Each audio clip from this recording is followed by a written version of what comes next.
Hello everyone, welcome to the World Drone Market channel. In this video we'll explain how to use the Skydroid G30 with USB tethering to connect to a computer ground station, enabling wired TCP communication between the flight controller and a Windows PC. The products used in this setup include the Skydroid G30 transmitter, G30 air unit, SIYI N7 flight controller, a 16,000 mAh battery, and a Windows computer.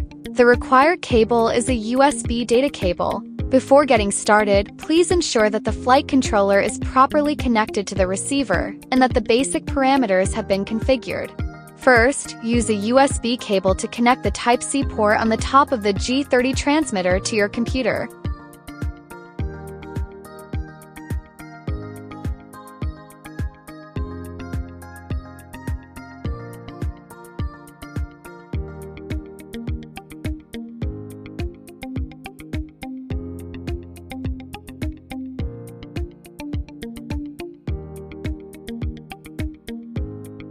After connecting, go to the transmitter system settings and change the USB mode to USB tethering.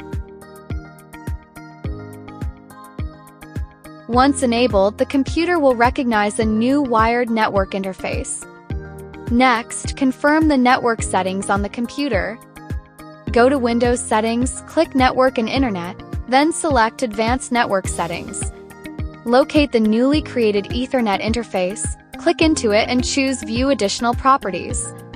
Copy the default gateway address shown there. This will be the target IP address you need to enter in the ground station software later.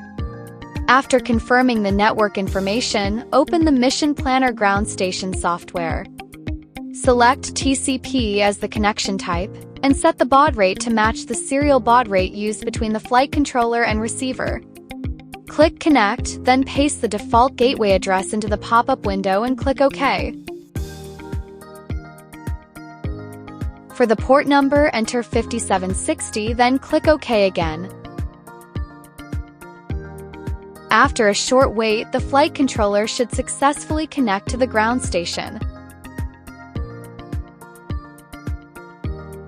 Once connected, gently move the flight controller. You will see real-time attitude changes displayed on the Mission Planner main interface, indicating that the TCP network communication has been successfully established. Go to Setup and enter the radio calibration page. Move the transmitter sticks and you will see the channel values change accordingly, confirming that the transmitter channel signal transmission is working properly. By following these steps, you have completed the setup for connecting the Skydroid G30 to a Windows ground station using USB tethering. If this video was helpful, please like, comment, and subscribe to the World Drone Market channel. We'll continue bringing you more drone equipment tutorials and real-world tests. See you in the next video.